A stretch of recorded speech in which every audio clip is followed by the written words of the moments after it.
मैं हूं मोहम्मद दाऊद काकड़। दोस्तों, आज का हमारा मौजू American board for certification of teacher excellence के कोर्स पीटीके का सिंपल स्टैटिस्टिक्स होगा। स्टैटिस्टिक्स की दुनिया में जाते हुए हम आज सिंपल स्टैटिस्टिक्स को डिस्कस करेंगे। इससे पहले American board for certification of teacher excellence के कोर्स से मुतल्लिक रेलेवेंट ट्यूटोरियल्स के लिंक्स यूट्यूब पे इस वीडियो के डिस्क्रिप्शन बॉक्स में दिए गए हैं। वर्कशॉप ऑब्जेक्टिव्स, दो ऑब्जेक्टिव्स दिए गए हैं स्टैटिस्टिक्स से रिलेटेड जो टॉपिक्स है इसके वर्कशॉप के। The participants will develop the ability to identify the educational significance of statistics.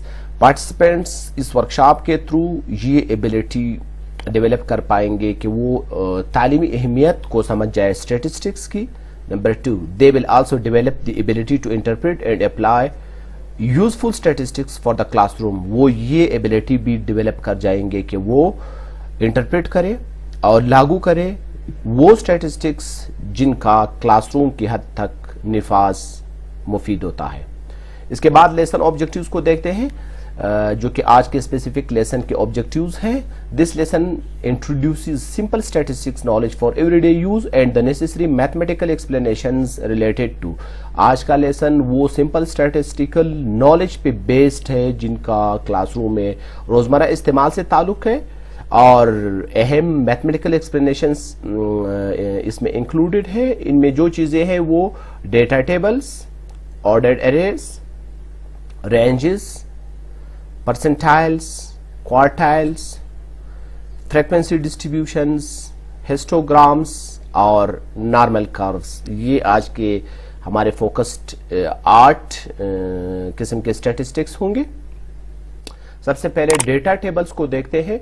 Data table summarise and organise raw scores. ये रॉ स्कोर जो एक्चुअल स्कोर स्टूडेंट का होता है ये उसको समराइज करता है और ऑर्गेनाइज करता है। Typically teachers create data tables as they record all of the scores attained by students from a particular test. चूंकि एक पर्टिकुलर टेस्ट से तमाम स्टूडेंट्स की हासिल की गई स्कोर को टीचर क्रिएट करता है तो उसके लिए जो टेबल बनाया जाता है वो डेटा टेबल है। The simple data table allows the teacher to scan the results and make preliminary decisions regarding the level of the student achievement. ये वो पहले फैसले करने में टीचर की मदद करते हैं जो स्टूडेंट की अचीवमेंट का लेवल होता है उसको वो उसके सामने आता है सिंपल डेटा टेबल के थ्रू।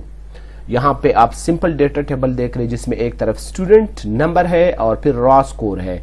आप देखिए स्टूडेंट नंबर 1 ने 63, स्टूडेंट नंबर 2 ने 75, 3 ने 79, 4 ने 59 और 5 ने 83, 6 ने 66 और 7 ने 76 और 8 ने 71।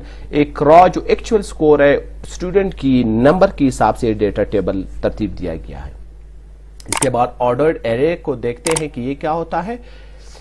इन an ordered array the scores are ranked by a particular value और फॉर अ स्पेशल पर्पज। ये एक खास पर्टिकुलर वैल्यू या एक खास मकसद के लिए इसमें स्कोर रैंक्ड किया जाता है, तरतीब दी जाती है।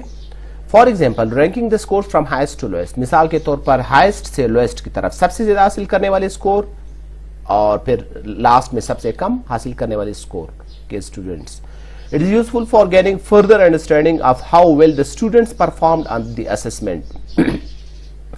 ये मजीद अंडरस्टैंडिंग की गेन करने में मदद देंगे कि स्टूडेंट्स ने असेसमेंट में किस तरह परफॉर्म किया है। Organising the data in a particular fashion allows the teacher to quickly and easily use quantified attributes of the class to make instructional decisions. Ordered array दर हकीकत इंस्ट्रक्शनल डिसीजन बनाने में टीचर्स की मदद करता है क्योंकि क्वांटिफाइड एट्रीब्यूट्स इजीली हासिल किए जा सकते हैं। उसकी सबसे बुनियादी वजह ये होती है कि डेटा जो है वो एक ऑर्गेनाइज्ड और ऑर्डर्ड वे में होता है। आपके सामने ऑर्डर्ड एरे है, आप देख सकते हैं कि यहाँ पे जो रॉ स्कोर और जो स्टूडेंट नंबर है, स्टूडेंट नंबर को देखते हुए और फिर रॉ स्कोर को देखते हुए ये हाईएस्ट टू लोएस्ट ऑर्डर्ड में तरतीब दिया गया है। सबसे पहले 83 है और सबसे लास्ट में 59 है। जो सबसे हाईएस्ट स्कोर है वो सबसे पहले आ रहे हैं और जो सबसे लोएस्ट है वो सबसे नीचे आ रहे हैं। ये ऑर्डर्ड एरे है। इसके बाद रेंज है। The range is defined as the distance between the highest and the lowest score. Highest और लोएस्ट स्कोर के दरमियान जो डिस्टेंस है, जो फासला है, उसको रेंज कहते हैं। For instance, using the data from previous ordered array table, the highest score was 83 and the lowest was 59. The range of these scores is 24. पिछली स्लाइड पे दिखाई गई टेबल को देखते हुए सबसे हाईएस्ट स्कोर 83 था और सबसे लोएस्ट स्कोर 59 था, तो इसका रेंज 24 है, क्योंकि 83 से 59 को माइनस करें तो 24 आता है, ये रेंज हो गया। A large range indicates that the class achievement varied considerably. अगर रेंज बहुत ज्यादा है तो इसका मतलब है कि क्लासरूम स्टूडेंट की अचीवमेंट बहुत ज्यादा डिफर करती है, वेरिड करती है। और इसी तरह a low range would mean that the students performed at about the same level. अगर रेंज बहुत कम है तो इसका मतलब है कि almost स्टूडेंट ने सेम लेवल पे परफॉर्म किया है। A middle range indicates a greater degree of variability than a low range but a less a high range. Middle range फिर दरमियान में होता है, ये लो रेंज से ग्रेटर डिग्री का डिफरेंस दिखाता है और हाई रेंज से कम डिग्री का फर्क बताता है। परसेंटाइल्स क्या होता है? A percentile is the value or score on the ordered array of data that indicates the percentage of the scores that fall at or below that value. Percentile वो value या score होता है ordered array में जो ये जाहिर करता है कि इससे कम या इस पे कितने परसेंट के स्टूडेंट्स, कितने परसेंट के लोग स्टैंड करते हैं। The 25 percentile of a certain assessment is a score of 39. This would mean that 25% of the scores from that assessment fall below 39. अगर किसी असेसमेंट का 25 परसेंटाइल 39 स्कोर है तो इसका मतलब है कि 25% स्टूडेंट्स जो है वो 39 से बिलो फॉल करते हैं, कम स्कोर लिया है। The 25 percentile is also known as the first quartile. The 50 percentile is the median. 25 percentile को फर्स्ट क्वार्टाइल कहते हैं और 50 percentile को मीडियन दरमियान का कहता है। For example, if a student earned a raw score of 77 and that score translated to a percentile rank of 89, अगर किसी स्टूडेंट ने 77 रॉ स्कोर ली है और वो परसेंटाइल में उसको रैंक किया गया 89, तो इसका मतलब क्या होगा? Then 89% of the students in that population received a score of 77 or less. इसका मतलब है कि उस पॉपुलेशन में, उस क्लास में 89% स्टूडेंट्स ने 77 या उससे कम मार्क्स स्कोर लिए हैं। इसके बाद फिर क्वार्टाइल्स है। A quartile is any of the three values which divide the sorted data set into 4 equal parts so that each part represents 1/4 of the population. Quartile फिर उन तीन वैल्यू में से एक है जो सॉर्टेड डेटा को 4 हिस्सों में तकसीम करता है ताकि हर हिस्सा पॉपुलेशन की 1/4 को जाहिर करे। The first quartile Q1 or lower quartile is that point on the ordered array where 75% of the scores are above it and 25% of the scores are below it. First quartile जो होता है Q1 जिसको कहते हैं वो है जिसमें 75% score ordered array पे उससे ऊपर और 25% स्कोर नीचे होता है। The second quartile Q2 would identify the midpoint of the data where 50% of the scores are above and 50% are below. Q2 जो है जिसको सेकंड क्वार्टाइल कहते हैं ये बिल्कुल मिड पॉइंट किसी भी डेटा का जाहिर करता है जिसमें 50% स्कोर ऊपर और 50% स्कोर नीचे होता है। The third quartile Q3 establishes that point where 25% of the scores are located above it and 75% below it. Q3 यानी थर्ड क्वार्टाइल में फिर इस तरह सिचुएशन होती है कि 25% स्कोर जो है वो अबव और 75% स्कोर जो है वो बिलो होता है। तो क्वार्टाइल 4 हिस्सों में 1/4 दिखाता है किसी भी पॉपुलेशन का। Instead of entire data pool, results of an ordered grouping are analysed. इसमें पूरे डेटा पूल को देखे बगैर किसी एक ग्रुप का इन 4 में से आप डेटा को एनालाइज कर सकते हैं, उनको देख सकते हैं। क्वार्टाइल फिर इसलिए मकसद के लिए होता है। Frequency distribution, frequency distribution indicates how many students scored at the same level. Frequency distribution ये दिखाते हैं कि कितने स्टूडेंट ने सेम लेवल पे स्कोर किया है। For instance it tells how many students received a score of 92, ये दिखाता है कि कितने स्टूडेंट्स ने 92 का स्कोर लिया है. This data becomes useful because it allows the teacher to clump like scores together to eliminate repetition. ये टीचर को इसलिए यूजफुल है कि मदद देती है ये फ्रीक्वेंसी डिस्ट्रीब्यूशन रिपीटिशन से बचने के लिए और किसी खास स्कोर में जाने के लिए. It gives the teacher additional information to guide decision making and lesson planning. ये फैसला साजी और सबक की मंसूबाबंदी करने में टीचर को इजाफी मालूमात फराहम करते हैं. Multiple frequency distribution provides results of multiple assessments on the same frequency distribution. Multiple frequency distribution फिर ये होता है कि वो फ्रीक्वेंसी डिस्ट्रीब्यूशन तो सेम है लेकिन उसमें मल्टीपल असेसमेंट की रिजल्ट जो है वो प्रोवाइडेड होती है.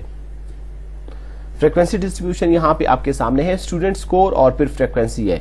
89 स्कोर को एक स्टूडेंट ने लिया है, 96 को भी एक ने, 92 को 2 स्टूडेंट्स, 84 स्कोर 1 स्टूडेंट के है, 81 स्कोर 3 स्टूडेंट के. इसी तरतीब से जाते हुए ये फ्रीक्वेंसी डिस्ट्रीब्यूशन टेबल आपके सामने है.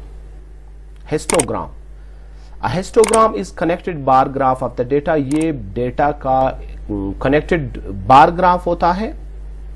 It shows the frequency of the student score in an easy to read illustrative format. ये illustrative format में होता है, आसानी से रीड किया जाता है. जिनके पास तमाम डिस्क्रिप्शन को पढ़ने के लिए टाइम कम होता है उसके लिए histogram easy to read source है.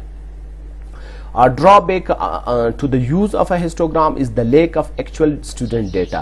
इसका ड्रॉबैक फिर ये है, इसकी खामी ये है कि इसमें स्टूडेंट का जो एक्चुअल डेटा है वो नहीं होता. The results displayed by a histogram are not as specific as the data displayed on a frequency distribution data table. Frequency distribution data table में जो डेटा है वो ज़्यादा स्पेसिफिक होता है लेकिन हिस्टोग्राम में इस अंदाज में नहीं होता. ये हिस्टोग्राम आपके सामने है. स्टूडेंट स्कोर्स को फ्रीक्वेंसी से यहाँ पे कंपेयर किया जा रहा है. 0 स्टूडेंट स्कोर किसी स्टूडेंट ने नहीं लिया है, 10 2 ने लिया है. मतलब इसका ये है कि 0 से 10 तक और फिर 20 तक और फिर 21 से 30 तक इस तरतीब से ये स्कोर दिया गया है. तो आप देख सकते हैं फ्रीक्वेंसी जो सबसे हायर है वो 80 वाला जो हिस्सा है जो 71 से 80 तक है वो 8 स्टूडेंट्स ने लिया है. लेकिन यहाँ पे अगर आप देखें जो इसका ड्रॉबैक था वो ये है कि हमें पता नहीं चल रहा कि 83 कितने स्टूडेंट्स ने लिया है, 86 कितने स्टूडेंट्स ने लिया है. वो एक्चुअल डेटा यहाँ पे अवेलेबल नहीं. इसके बाद normal curve.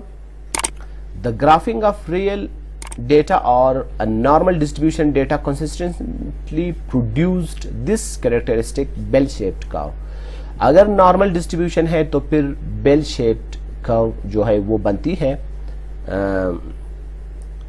The normal curve is a fundamental model that is repeatedly referenced in more advanced statistics. Normal curve वो बुनियादी मॉडल है जो कि एडवांस स्टैटिस्टिक्स में इसका हवाला दिया जाता है. The normal curve is very useful when graphically representing a normal distribution of data. Normal curve किस वक्त बहुत अहम है? जब वो डेटा रिप्रेजेंट किया जा रहा हो जहां पे नॉर्मल डिस्ट्रीब्यूशन ऑफ डेटा होता है. Data is considered skewed if it does not form a normal curve when graphed. अगर डेटा को ग्राफ करे और वो normal curve bell shaped curve न बनाए तो वो फिर स्क्यूड उसको कहते हैं. Distribution of data can be positively और नेगेटिवली स्क्यूड. तो वो पॉजिटिवली स्क्यूड हो सकता है या नेगेटिवली स्क्यूड हो सकता है. नॉर्मल कर्व ये आप देखिए बेल शेप्ड कर्व है जिसमें डेटा नॉर्मल डिस्ट्रीब्यूशन डेटा की है और इसमें मजीद मीन, मीडियन और मोड भी है जो कि हमारे अगले लेसन में फोकस्ड होंगे. और इसी तरह इसमें आप negative skew versus positive skew को देख रहे हैं. जो लेफ्ट पे है वो निगेटिव स्क्यू है, जो राइट पे है वो पॉजिटिव स्क्यू है. और आप इसके डिस्ट्रीब्यूशन को देख रहे हैं डेटा की कि उसकी जो कर्व बनी हुई है वो बेल शेप्ड की नहीं है बल्कि वो या तो निगेटिवली स्क्यूड है या पॉजिटिवली स्क्यूड है.